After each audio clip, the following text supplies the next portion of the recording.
बिल्कुल बीचों बीच जंगल में है और इतना सारा एरिया ये पूरा आश्रम का आता है।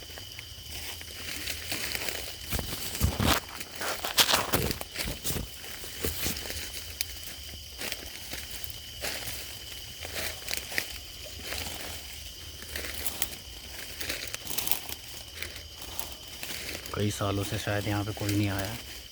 देख के चलना, वाइपर वगैरह भी होते हैं यहाँ पे।